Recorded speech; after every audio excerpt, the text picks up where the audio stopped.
ये मंच पर उपस्थित दलित लेखक संघ की अध्यक्षा अनीता भारती जी, प्रोफेसर रामचंद्र जी और सभागार में उपस्थित सारे विशिष्ट दलित साहित्यकार, दलित साहित्य प्रेमी सज्जनों और मित्रों, यह खुशी की बात है कि हम लोग दलित साहित्य की रजत जयंती मना रहे हैं। यह रजत जयंती की यात्रा कैसे निकली है, कब तक पहुंची है, कैसे, मैं उसके बारे में बात करूंगा।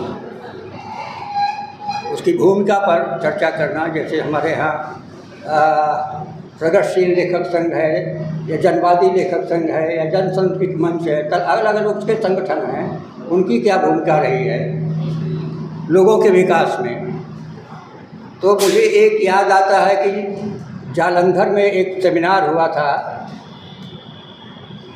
लेखकों के विकास में लेखक संगठनों की भूमिका। तो मैंने कहा ठीक है, भूमिका तो होती है और उसके द्वारा लेखकों के विकास पर असर पड़ता है, लेकिन आप यह बताएं कि कबीर के समय में कौन सा लेखक संगठन था और कबीर का विकास, उनकी विचारधारा का विकास आज दलित लेखक संघ में भी हो रहा है और जनवादी पर प्रगतिशील आंदोलन के लेखक संघ में भी हो रहा है। दोनों तरह के संगठन जो हैं कबीर को अपना अगुवा मानते हैं। तो संगठन की भूमिका होती है, लेकिन जो व्यक्ति है, लेखक है, उसका अपना खुद का भी एक विकास होता है जो अपने द्वारा अर्जित करता है। याद आता है कि जब दलित लेखक संघ शुरुआत उसकी हुई थी, अस्मिता आंदोलनों की शुरुआत हुई थी और दलित लेखक संघ की चर्चा होने लगी थी, तो उस समय कितना विरोध होता था, केवल परंपरावादियों के द्वारा नहीं बल्कि हमारे प्रगतिशील या मार्क्सवादी आलोचकों के द्वारा भी। यह तो खंडित विमर्श है, यह जो है हमारे देश को तोड़ता है, समाज को तोड़ता है। तो उस समय मैं बनारस में उसका बराबर जवाब देने के लिए अपने लेखकों के द्वारा, अपने भाषणों के द्वारा मैं तैयार था। अब समाज क्या टूटेगा? समाज को तो तोड़ करके आप लोगों ने पहले ही बांट दिया है, जातियों में, वर्णों में, धर्मों में बांट करके, और उसी की राजनीति कर रहे हैं, उसी का साहित्य लिखा जा रहा है। तो दलित लेखक संघ, मार्क्सवादी विचारधारा ने जो जातिवाद पर सवाल करना छोड़ दिया था, उसी एजेंडे को तो बड़ी तैयारी के साथ दलित लेखक संघ चल रहा है। जो वर्णवाद है, जातिवाद है, वर्णाश्रम व्यवस्था है, जो हमारे उसका मूल कारण है, हाशिए के समाज का, वंचित समाज का मूल कारण है, तो वह मैं करता था। और मैं कहता था कि देखिए, उसे खंडित विमर्श मान करके आप यह सब कहना बंद कीजिए। दलित लेखक संघ न कहीं पश्चिम की नकल है, न अश्वेत आंदोलन की नकल है, बल्कि अपने समाज के भीतर जो सामाजिक, सांस्कृतिक और आर्थिक विषमताएं हैं, उसके परिणाम स्वरूप यह पैदा हुआ है। जैसे कभी मैंने बुद्ध का आंदोलन पैदा हुआ था, भक्ति मूवमेंट शुरू हुआ था, उसी प्रकार से उत्तर शती में यह दलित आंदोलन शुरू हुआ है, यह रूप में रहा है। इसलिए मैंने कहा कि अब दलित आंदोलन को न आंख दिखाने की ज़रूरत है, न उससे आंख चुराने की ज़रूरत है, बल्कि आंखों में आंखें डाल करके बातचीत करने की ज़रूरत है। आप उससे बात कीजिए, उससे संवाद कीजिए और आंखों में आंखें डालकर संवाद कीजिए, जैसे कबीर ने किया था। दलित लेखक संघ या दलित लेखक या दलित साहित्यकार इस चीज़ की मांग करता है, और यह मैंने उसको बराबर उस ढंग से रखा था। तो खैर, इस पर तो बड़ी चर्चा होगी, रामचंद्र जी हैं, बीच भाषण देंगे, बाकी लोग चर्चा करेंगे। मैं ये कहा गया कि दलित लेखकों की भूमिका पर मैं बात करूँ, कैसे रजत जयंती तक की यात्रा की है उसने, कैसे कितने लेखक संगठन बने, कई बार दलित लेखक संघ बने और टूटे, और इस समय भी मेरे ख्याल से 2-3 दलित लेखक संघ तो है ही हैं। अनीता भारती जिसकी एक अध्यक्ष है, हीरालाल और वो कौन सचिव होगा, एक उनका संगठन है, एक नव दलित कायम हुआ है, जिसकी सूचनाएं कभी कभी व्हाट्सएप में या इन सब में आती रहती हैं, और मेरे पास भी आया था, फ़ोन भी आया था कि यह नवदलेश की हम लोगों ने स्थापना की है, उसे कीजिए। शायद कोई और भी हो, मैं नहीं जानता, लेकिन ये संगठन शुरू से भी रहे हैं, तो टूटते फूटते बनते बिगड़ते आज इस स्थिति तक पहुँचे हैं कि वे रजत जयंती मना रहे हैं। और यह खुशी की बात है कि अनीता भारती वाला जो दलित लेखक संघ है, उसने यह पहलकदमी की है दलित लेखक संघ की ओर से उसकी रजत जयंती मनाने के लिए, तो अच्छा लगा। और वही उसका लोकतांत्रिक मूल्य है, और लोकतांत्रिकता पर पहली बार सवाल उठाया था अनीता भारती ने मेरे सामने।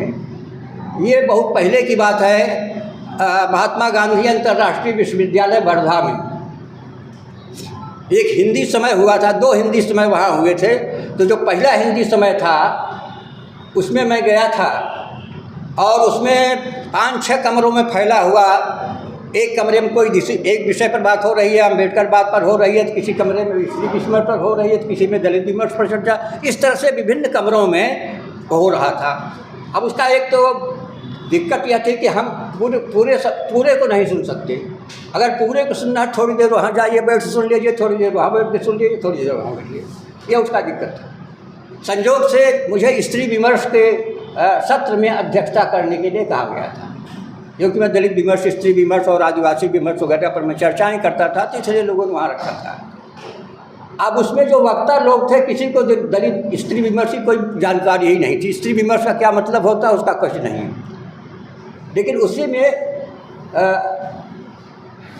अनीता भारती एक वक्ता के रूप में थी, और उस समय दलित नारीवादी आंदोलन वगैरह से जुड़ी हुई थी। तो इन्होंने जब वो अपना एक वक्तव्य दिया, तो मैंने कहा कि आज पहली बार लगा है कि हम स्त्री विमर्श के सत्र में बैठे हुए हैं। एक वक्ता के द्वारा कम से कम स्त्री विमर्श की चीज़ें हमारे सामने आईं, और किसी ने नहीं कहा। तो अवकाश के समय इन्होंने हमारे सामने सवाल उठाया था कि हमारा दलित लेखक संघ, हालांकि मैं जानता हूँ कि मैं उस समय विमल थोराट से जुड़ा हुआ था, लेकिन मुझे मालूम था कि नहीं मालूम था, मैं नहीं जानता। तो कहा कि देखिए वह है, और वह बहुत ज़्यादा दिनों से चल रहा है। वह लोकतांत्रिक जो सवाल होना चाहिए कि कोई भी दलित लेखक संघ अगर बना है तो 3 साल के लिए, जितने साल के लिए भी बना रहा है, उसके बाद उसका चुनाव होना चाहिए, और फिर से उसका दलित लेखक संघ का गठन होना चाहिए। तो मैंने तो कहा ठीक है, बात यह है, और मैंने उनसे कुछ कहा नहीं। लेकिन वह दलित लेखक संघ जो विमल थोराट के अंडर में चल रहा था काम, उसमें सुदेश तनवर उसके महासचिव थे, या विमल थोराट उसके माने वो अध्यक्ष थे। बाद में सुदेश तनवर उसके से दूर होने लगे। उन्होंने दलित लेखक संघ विमल थोराट के साथ हालात छोड़ दिया, और किसी और के साथ कुछ बन रहे थे, उसमें था। रामचंद्र को याद है कि हम लोगों ने एक गेस्ट हाउस में मैंने बुलाया, मेरा सबके सब साथ संबंध थे, मैंने उनको बुलाया कि लेखक संगठन बनता है, जैसे भी बनता है, जो भी बनता है, तो उसको या तो निभाइए या तो उसका चुनाव कीजिए। और उन्हें मैंने मजबूर किया कि नहीं, आप उसके साथ काम करिए। विमल थोराट को मैंने कहा कि आप वो जो सुदेश तनवर के घर पर जाइए, उनसे बात कीजिए, आप अध्यक्ष हैं, सीनियर हैं, तो इससे यह काम नहीं चलेगा। लेखक संगठन में बहुत समर्पण होना चाहिए, बहुत कुछ त्याग करना चाहिए, बहुत बड़ा होना या छोटा होना, इस चीज़ को भूल जाना चाहिए, उसे चलाना चाहिए। उस तरह से मान गए थे, लेकिन वह चला नहीं। उनके यहाँ वह गई भी, बात भी किया, लेकिन वह चला नहीं। अच्छा, इसके बाद वो अभी जब उठा वहाँ से, मुझे याद है, रामचंद्र भी जान रहे होंगे कि जब विमल थोराट को मैंने कन्विंस किया कि आपको छोड़ देना चाहिए, तो उन्होंने कहा ठीक है। तो उसका चुनाव किया गया, तो उसमें मुझे पर्यवेक्षक के रूप में बुलाया गया था। मैं आया था बनारस से, और उसमें तब चुनाव ये हुआ कि प्रोफेसर तुलसी राम को उसका अध्यक्ष बनाया जाए और रामचंद्र को उसका महासचिव बनाया जाए। और दलित लेखक संघ कई बन गए हैं, तो उसका नामकरण भी थोड़ा बदला जाए, उसका नाम रखा गया दलित साहित्य मंच। तो दलित साहित्य मंच के अध्यक्ष हुए तुलसी राम, और महासचिव हुए रामचंद्र जी। लेकिन रामचंद्र जी से भी वह काम हो नहीं पाया, क्योंकि वहाँ का जो प्रभाव था, अध्यक्ष का प्रभाव था, वह उसमें काम करता था। जाहिर है कि तुलसी राम भी तटस्थ होते गए, रामचंद्र जी ने लगभग उसको छोड़ छाड़ दिया, तो साहित्य मंच वाला भी भंग हो गया। एक मुझे याद पड़ता है कि अजय नवारिया और ये कौन थी हमारे कौशल पवार, अजय नवारिया और कौशल पवार ने एक बनाया, दलित लेखक संघ में बनाया ना, तो वो अखिल भारतीय कर दीजिए चाहे अंतर्राष्ट्रीय कर दीजिए, दलित लेखक संघ है ना, तो दलित लेखक संघ बनाया जिसमें कि वो जो है कौशल पवार उसकी महासचिव थे और नवारिया साहब उसके जो अध्यक्ष हुए। कितना दिन तक चला मुझे ज़्यादा याद नहीं है, लेकिन कुछ दिनों तक चला हुआ। लेकिन इधर जो कुछ एक इस्टेब्लिश्ड बना, हीरालाल राजस्थानी अपना लेके चल रहे थे और कमलशील जी भी उसमें थे, क्यों कमलशील जी उसमें थे क्या? करमशील जी थे उसमें। हाँ, करमशील जी थे, नहीं उसमें नहीं, कमलशील उसमें जो हीरालाल राजस्थानी का बना था थे, और बाद में अब उसे उधर नहीं हुआ तो फिर इधर इसको पूनम तुषामण को साथ दिया महासचिव के रूप में, तो ये एक चला। लेकिन उसकी गतिविधियाँ कभी कुछ खास दिखाई नहीं पड़ी, और उसकी विशेषता यह रही है कि वह दलित लेखक संघ कम और जनवादी लेखकों से ज़्यादा जुड़ा हुआ था। उसमें तमाम जनवादी लेखक संघ के लोग होते थे, जो है बुलाए जाते थे, उसमें जाते थे वह। तो आप अपनी जो पहचान दलित लेखक संघ की है, उसकी पहचान को वो कम करके आपने जनवादी लेखक संघ के लोगों को बुलाना शुरू किया, या बजरंग बिहारी तिवारी जैसे और तमाम सारे लोग उसमें जाने लगे, तो वह नहीं हुआ। लेकिन जो मुझे याद है कि जब अनीता भारती दलित लेखक संघ की अध्यक्ष हुई, उसका जो गठन किया, तो मुझे फ़ोन भी किया था और मैंने देखा था, मैंने कहा बहुत अच्छा, लेकिन वो चलिए और इसको स्थायित्व ले चलिए। और इनके लेखक संगठन को इनकी अध्यक्षता में चलते हुए आपने देखा कि अभी तक बराबर परस्पर सहयोग से लेते हुए चल रहा है। और जितने कार्यक्रम अनीता भारती के दलित लेखक संघ ने किया, बराबर कोई न कोई चीज़, किसी न किसी कविता का पाठ हो रहा है, कहानियों का पाठ हो रहा है, या वैचारिक विषयों पर कोई चीज़ें चल रही हैं, या तात्कालिक जो हमारी समस्याएं हैं उनको उठा के कहीं कहीं बात हो रही है। यानी दलित लेखक संघ कभी गैर हाजिर नहीं रहा। कोई भी समस्या उठ रही है, कोई सवाल भी उठ रहे हैं समाज के भीतर, उन सवालों को लेकर के उस पर विमर्श शुरू किया। तो यह जो एक स्थायित्व उसमें दिखाई पड़ा, इसलिए आज वह पहुँची है वहाँ तक।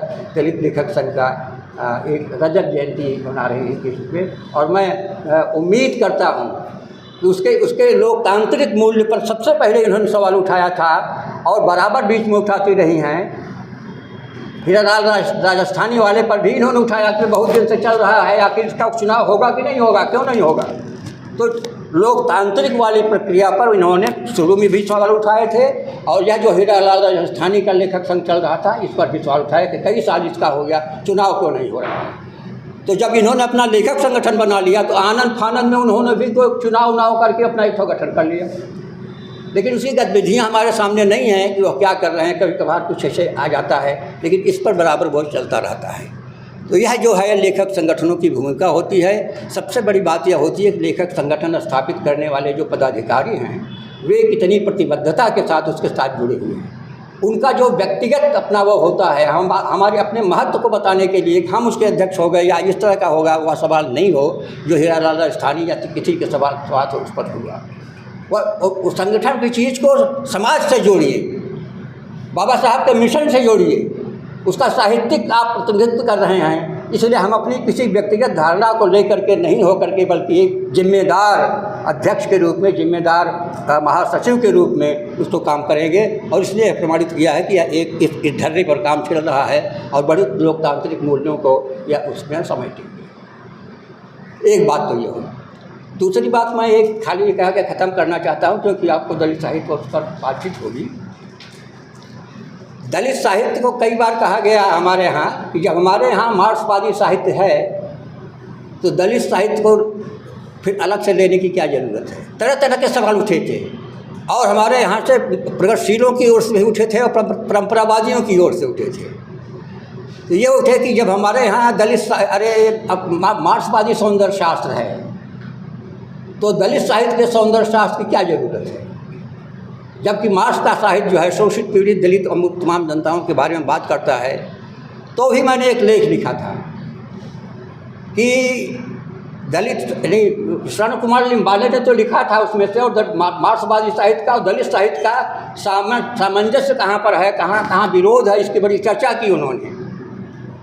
और यह भी बताया था कि मार्क्सवादी जो साहित्य है उसके भीतर भी कुछ ऐसे तत्व हैं जो दलित साहित्य के साथ मिलते हैं। जैसे मार्क्सवादी साहित्य और दलित साहित्य दोनों को उन्होंने कहा कि मुक्तकामी जीवनवादी साहित्य है। मुक्तकामिता उसमें मुख्य हो, मुक्तकामी है और जीवनवादी साहित्य होना चाहिए, यह दोनों की विशेषता है। लेकिन मैंने उसमें कहा कि दोनों की विशेषता है वह तो सामंजस्य का है, लेकिन उसके भीतर जो विरोध है, अंतर विरोध है, वह इसलिए है कि जो फर्क मार्क्सवाद और अम्बेडकरवाद में है वही फर्क मार्क्सवादी सौंदर्य शास्त्र और दलित साहित्य सौंदर्य शास्त्र में भी होगा। मानव केंद्रित, मानव जागृत। लेकिन हमने दलित साहित्य ने उसको एक जीवन में उतारने की प्रक्रिया में लिया। मानव केंद्रित साहित्य है, जीवनवादी साहित्य है, यह इसको लिया। लेकिन मैं प्रगतिशीलों की उनके मंचों से इसकी आलोचना करता था कि आपने अपने जीवन में उसे कितना उतारा, मुक्तकामी कितना प्रयास किया। शोषित, पीड़ित, दलित जनता की बात केवल एकेडमिक विमर्श में आप करते रहे, एकेडमिक चिंतन करते रहे, वर्गीय विश्लेषण करते रहे। समाज टूटा नहीं, जातियाँ टूटी नहीं, तो वर्ग कहाँ से बन जाएगा? वर्ग तो तब बनेगा जब जातियाँ टूटेंगी। जातियाँ तो और गहराती चली गई हैं। और डॉक्टर अम्बेडकर में और जो वो थे उनके बीच में इस बात का विवाद था। उन्होंने कहा कि देखिए, जब पूंजीवाद का विकास होगा, मार्क्सवाद का पूंजीवाद का विकास होगा तो जातिवाद अपने आप टूटेगी। डॉक्टर अम्बेडकर ने कहा नहीं, पूंजीवाद का विकास होगा तब भी जातिवाद नहीं टूटेगा। सामाजिक मुक्ति के बिना आर्थिक मुक्ति की बात आप कर रहे हैं कि जब पूंजीवाद का विकास होगा तो ये जो है क्या नाम, जातियाँ टूट जाएंगी और वर्ग बन जाएंगे, क्योंकि इनके सामने वर्ग है और वर्गीय विश्लेषण करते रहे हैं। तो उन्होंने कहा ऐसा नहीं है। अगर वर्ग बन गए, मान लीजिए कि अमीर वर्ग और गरीब वर्ग बन गए, शोषक वर्ग और शोषित वर्ग बन गए, सारा समाज टूट कर दो में बढ़ गया। तो एक दलित समाज का आदमी मान लीजिए शोषक वर्ग में आ जाए या शोषित वर्ग में आ जाए, तो एक ब्राह्मण अगर शोषित वर्ग में है वह भी होगा। शोषित वर्ग जब वह टूटेगा, बनाएगा, तो उसमें जो गरीब किस्म की तमाम जातियों के जो गरीब किस्म के लोग हैं शोषित वर्ग में आएंगे, और तमाम जो धनाढ़ लोग हैं हर जातियों के वह उसमें जाएंगे। तो कहा कि तब भी नहीं होगा, क्योंकि शोषित वर्ग में अगर एक दलित है और एक ब्राह्मण है तो ब्राह्मण पूज्य होगा और दलित अपमानित होगा। अगर ब्राह्मण भी रिक्शा चला रहा है, मजदूर वर्ग में शामिल है मान लीजिए, तो रिक्शा चलाने वाले लोग जब शाम को इकट्ठा होंगे, खाना बनाएंगे, तो किसी दलित के द्वारा खाना बनाया हुआ ब्राह्मण रिक्शा वाला खाना नहीं खाएगा, वह खुद खाना बनाएगा। ये जातियों का टूटना बना रहेगा। इसलिए वर्गीय विश्लेषण तो बाद में आप कीजिए, पहले सामाजिक मुक्ति कर लीजिए। डॉक्टर अम्बेडकर ने कहा पहले सामाजिक मुक्ति और उसके बाद आर्थिक मुक्ति। वह पूंजीवाद के विरोध में खड़े थे, आर्थिक मुक्तिवाद वो अभी करते थे, लेकिन वह का प्रोसेस है। पहले सामाजिक मुक्ति होगी। जो हमारा वंचित समाज है, जो 3/4 आबादी है, वह यानी सामंतवाद की मारी हुई है, वह साम्राज्यवाद की मारी नहीं है। और ये लोग साम्राज्यवाद विरोध करते थे, अंग्रेजी मतलब लेकर केवल तो बड़े कागजी ढंग से चलता था, एकेडमिक ढंग से चलता था। जो सच्चाई थी वह यह थी कि हाशिए का समाज जो है भुक्त भोगी है, सामाजिक मुक्ति से पहले चाहिए, सामाजिक प्रतिष्ठा उसमें चाहिए। और अनटचबिलिटी एक ऐसा घृणास्पद रोग है जो सबसे मारक समस्या है दलित समाज की, उससे कैसे छुट्टी होगी? और आज तक उस मारक समस्या को हम लोग देख रहे हैं। अमृत महोत्सव मनाया जा रहा है, सारी चीज़ें मनाई जा रही हैं, लेकिन उसी दिन जो है 8-9 साल का बच्चा कैसे घड़े का छू देने से, उसका पानी छू देने से लगातार पीट कर उसकी हत्या कर दी। और अमृत महोत्सव मनाने वालों ने किसी ने एक शब्द नहीं किया, सहानुभूति का कहीं से कोई शब्द नहीं मिला। कहाँ भी जहाँ भी दलित महिलाओं के, आदिवासी महिलाओं के लगातार इतने बलात्कार होते रहे, सामूहिक बलात्कार होते रहे, लेकिन कभी उसकी ओर से मतलब इस चीज़ें नहीं आई हैं। तो वह जो बाबा साहब के सामने घड़े का समस्या थी, वही समस्या आज भी घड़े के सामने है। देश आज़ाद हुआ लेकिन पानी का घड़ा आज तक आज़ाद नहीं हुआ। डॉक्टर अम्बेडकर के सामने एक वाक़या के आज तक मैं बात ख़त्म करूँगा। एक बार डिप्टी साहब आए थे कक्षा में मुआयना करने के लिए, तो बच्चों से सवाल पूछते थे ना, हम लोगों के समय में आते थे, पता नहीं अब आते हैं कि नहीं आते हैं, क्या होता है। प्राइमरी स्कूल में आते थे, सरकारी स्कूल था। तो उन्होंने एक सवाल पूछा कि देखो भाई, ये बताओ कि वह कौन सी ऐसी चीज़ है जिसे हम देख तो सकते हैं लेकिन छू नहीं सकते। एक लड़के ने कहा सूर्य जो है ऊपर चमकता है, हम उसे देख तो सकते हैं लेकिन उसे छू नहीं सकते। किसी ने चंद्रमा कहा, किसी ने कुछ ऐसे ही और कहा। मन में बात पड़ गई। अम्बेडकर कोने में बैठे हुए थे, तो उनकी ओर इशारा करते हुए उन्होंने कहा कि आप बताओ। तो वह उठ करके उन्होंने बताया कि देखिए, यह जो कोने में पानी का घड़ा रखा हुआ है, हम उसे देख तो सकते हैं लेकिन छू नहीं सकते। ये बात है। बाबा साहब को भी स्कूल में पढ़ते समय उस जलालत का झेलना पड़ा है। एक बार मैंने पोस्ट लगा तो उन्होंने कहा कि बाबा साहब ने तो आज़ादी ला दी थी, ख़त्म कर दी। नहीं, बाबा साहब के जीवन में भी वह दंश झेलना पड़ा है, उसका अनुभव हुआ है, और कदम कदम पर दंश झेलना पड़ा है। बाद में हो गए, वहाँ से लौटे, तब भी समाज में जो है उन स्वर्णों का दंश झेलना पड़ा था, और तब आकर के उन्होंने वह किया था।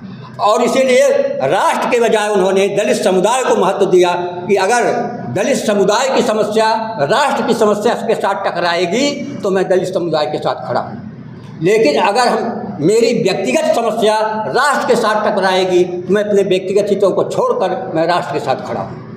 तो ये उनका अपना उसूल था, उस ढंग से वो चलते रहे हैं। आज दलित साहित्य उन्हीं की विरासत है। एक बात और कि उनकी विरासत को, उनके मिशन को मिशन मानकर आप चलिए, उसके भक्त मत बनिए। भक्त वह होते हैं जो जहाँ कहीं सेमिनार हुआ आएंगे, बड़े ध्यान से सुनेंगे, उसके बाद वह भूल जाएंगे। 1000 भक्तों की तुलना में 100 मिशनरी ज़्यादा महत्वपूर्ण हैं। अगर 100 मिशनरी में पैदा हो जाएं तो वे उस मिशन को आगे ले जाएंगे, और नहीं तो हम भाव भक्ति करते रहेंगे, बाबा साहब की भक्ति लेके करेंगे। उनको वैसे पूजेंगे जैसे जो अभिजन समाज में सब पूजे जाते हैं। देवी देवता उनके भरे पड़े हैं, 33 करोड़ देवता देवी देवता उनके हो गए। तो हमारे यहाँ देवी देवताओं से हमें मुक्ति मिलानी है, हिंदू देवी देवताओं को बाहर करना है, और तभी हमारे सामाजिक मुक्ति का रास्ता कायम होगा। और जब तक यह है कि आप हिंदू भी बने रहें, यह भी हो रहा है जबकि हिंदू नहीं मानता। चुनाव के समय आपको हिंदू मान लेता है, और आदमी कैसे हो रहा है, सरकार कैसे बन जा रही है, OBC SC और ST के द्वारा ही वह चुनी जा रही है। हमारे ही लोग हैं जो उसे चुन रहे हैं। तो इसको हमें ध्यान में रखना पड़ेगा कि हम बहुजन नवजागरण करते हैं, OBC SC का एक संगठन बनाते हैं, बहुजन साहित्य संघ बनाते हैं, बहुजन चिंतक संघ बनाते हैं, लेकिन जब तक बहुजन समाज नहीं बनेगा तो हमारा साहित्य बनना, हमारा चिंतन बनना, संगठन बनना बेमानी हो जाता है। क्योंकि बहुजन साहित्य कहाँ बन रहा है? OBC साहित्य, OBC का भी संगठन नहीं है। OBC की 3 बड़ी जातियाँ 3 जगह हैं। दलित समुदाय की तमाम जातियाँ अलग अलग हैं, उनके भीतर ब्राह्मणवादी अंतर विरोध भरा पड़ा है। जरूरी पहले यह है कि जो बहुजन समाज देश की 3/4 आबादी है, कैसे वह एक साथ बनेगी। सभी लोग प्रतिबद्ध होकर के अगर वह एकजुट समाज बनाने की कोशिश करें, समाज बने और जात टूट करके जमात में बदले, तब जो है बहुजन समाज बनेगा, और तब बहुजन समाज का चिंतन, बहुजन समाज का साहित्य की एक योग्यता होगी। यह रास्ता दलित साहित्य दिखाएगा, क्योंकि सबसे अगुआ यही है। और जो कोई भी वैचारिक को, सब चाहे OBC का हो, चाहे SC का हो, चाहे उसका हो, वह तभी उसकी विचारधारा वही होगी। बुद्ध, फुले, अम्बेडकर, कबीर, रैदास, जो साहू जी महाराज या जो वो पेरियार हैं, इनका जो चिंतन है, इनके चिंतन का मिक्स जो है होता है, वह बराबर उसके द्वारा एक रासायनिक घोल बना करके ही हमारी वैचारिकी बनेगी। आखिर डॉक्टर बाबा साहब क्या, आपका अम्बेडकरवादी चिंतन, बाबा साहब को बुद्ध के पास क्यों जाना पड़ा? जातिवाद से लड़ने के लिए बुद्ध के पास जाना पड़ा, क्योंकि वर्ण व्यवस्था, जाति व्यवस्था से हमारे इतिहास में आदमी लड़ रहा था, और उसे अपने समाज को आगे ले जाना था। देखना था कि हमारा समाज, बुद्ध का समाज अगर कायम होता है तो उसमें हमारे समाज को सांस लेने की गुंजाइश है, अन्यथा वो तो घुट घुट के मर रहा है। तो बुद्ध को लिया, और पूंजीवाद का विकास करने के लिए उन्होंने मार्क्स का सहारा लिया। बहुत से लोग इसको भ्रम पैदा करते हैं या मार्क्सवाद से उसको पूंजीवाद से उसको अलग करते हैं। हमारी समस्या तो सामाजिक ही नहीं है। क्या हमारी सामाजिक समस्या तात्कालिक है, पहली है। हम सामाजिक मुक्ति चाहते हैं और सामाजिक मुक्ति जब हो जाएगी तब हम आर्थिक मुक्ति चाहेंगे। और इस पर बड़े सवाल उठे हैं कि आर्थिक मुक्ति का मतलब कैसे क्या होगा, उसमें अनटचेबल जो हैं दलित हैं, इस पर तमाम सारे उठे सवाल उठे हैं। तो कई ने कहा कि देखिए हम गरीब इसलिए हैं कि हम अछूत हैं। तो सवाल यह उठा कि हम इसलिए नहीं कि हम गरीब हैं इसलिए अछूत हैं या नहीं है। अगर ऐसा होता तो ब्राह्मण समाज का गरीब जो है वह भी अछूत होता। विभिन्न जातियों के अछूत जो अगर गरीब होते तो सारे गरीब तो अछूत होते। लेकिन दलित समुदाय से आने वाला गरीब जो है, वो गरीब हो चाहे कोई भी हो, वो सब अछूत होता है, अनटचेबल होता है। तो इसको इस अनटचेबिलिटी की सवाल को बड़ी गंभीरता के साथ बाबा साहब ने उठाया था। हम लोग उसे आगे कितना ले जा पा रहे हैं, कितना चल पा रहे हैं, इसको हमें देखना पड़ेगा। उनकी मिशनरी भावना को लेकर के उनकी जो अर्थिक चीज़ें हैं वह हैं, उसको पूजा पाठ या उनका वो करना, जाप करना यह नहीं होगा, भक्ति भाव नहीं होगा। उन्होंने खुद इसका विरोध किया है कि अतिशय प्रशंसा के अर्थ में किसी का सम्मान करना अच्छी बात है, लेकिन किसी के लिए पूज्य भाव बना देना यह हीनता का भाव है। क्योंकि जिसको हम पूज्य बनाते हैं उसकी दृष्टि में हम अपने को बहुत हीन बना देते हैं।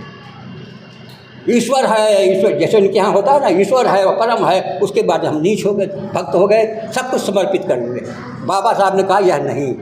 अगर आप अपने से बड़े श्रद्धेय की सम्मान करना चाहते हैं तो अतिशय प्रशंसा के अर्थ में तो ठीक है प्रशंसा करें, लेकिन भक्ति भाव नहीं, पूजा भाव नहीं। क्योंकि पूजा भाव से जो भाव करने वाला आदमी है उसमें हीनता का बोध होता है। तो ये सारी परिवेश हैं जिसमें से हमारा दलित साहित्य विकसित हुआ है।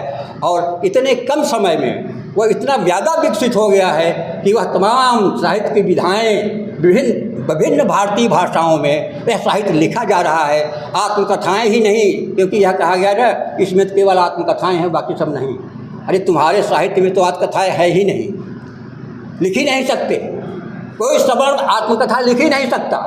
उसके भीतर जो श्रेष्ठता का दम्भ है, आत्मकथा में तो समाज के सामने अपनी सच्चाई को ईमानदारी के साथ रखना पड़ता है। अगर हमारी कमियां हैं, हमारी दुर्बलताएं हैं, उसको भी हमें ईमानदारी के साथ लाना पड़ता है। उनके भीतर तो यह कमियां कभी दिखाई ही नहीं पड़ेंगी। वो तो सर्वश्रेष्ठ है, ब्रह्मा के मुंह से पैदा हुए हैं, तो उनके सामने कोई कमियां ही नहीं। उनके भीतर कमियां होगी, दोष होगा, पाप होगा, व्यभिचार भी किया है, लेकिन उसे स्वीकार नहीं करेंगे। लेकिन दलित समुदाय वह बराबर सताया हुआ है, पूर्वजों के द्वारा सताया हुआ है, अपनी आँखों के सामने देखा है, इसलिए आँखों देखा अनुभव जो है वह लिखते हैं। इसलिए दलित साहित्य ने जो आत्मकथाएं लिखी हैं वह हिंदी साहित्य में बहुत बड़ी समृद्ध की है, जिसमें आत्मकथाओं का घोर अभाव था, वह लिखी नहीं जा सकती थी, वह उनका एक किया हुआ है और उसी आधार पर आलोचना करते थे। तो इसलिए उसका एक रूप होना चाहिए। तो तमाम है, वो उपन्यास है, कहानियाँ हैं, कविताएँ सबसे ज़्यादा आई थी, कविताएँ खूब लिखी गई। और ये बराबर उस पर होता रहा था कि जब चीज़ें रही हैं तब उसके साथ उसका विरोध होता रहा है। तो इसलिए लेखक संगठन हो, लेखक संघ की बात हो, आप उनसे जुड़े, उस विषय को आगे बढ़ाएं, साहित्य के विकास करें जो जिस क्षेत्र में है, कहानियों के रूप में, उपन्यासों के रूप में, आत्मकथाओं के रूप में। लेकिन कविता सबसे मूल में है, क्योंकि सबसे पहले कविता का विकास हुआ होगा दलित साहित्य। खूब लिखी गई, विभिन्न भाषाओं में दलित कविताएँ खूब लिखी गई। तो यह है मित्रों, इसको बीच भाषण में मैंने इन्हें कहना था। मुझे तो लेखक संगठनों की भूमिका पर थोड़ी बातें करनी थी, मैंने केवल अपनी बात संक्षिप्त में रखी हैं। अब उसकी दलित साहित्य की चर्चा कैसे होगी, कैसे उसका एक रूप होगा, बीज वक्तव्य सुनेंगे और उसके बाद आप विभिन्न सत्रों में उसकी चर्चाएँ करेंगे। धन्यवाद।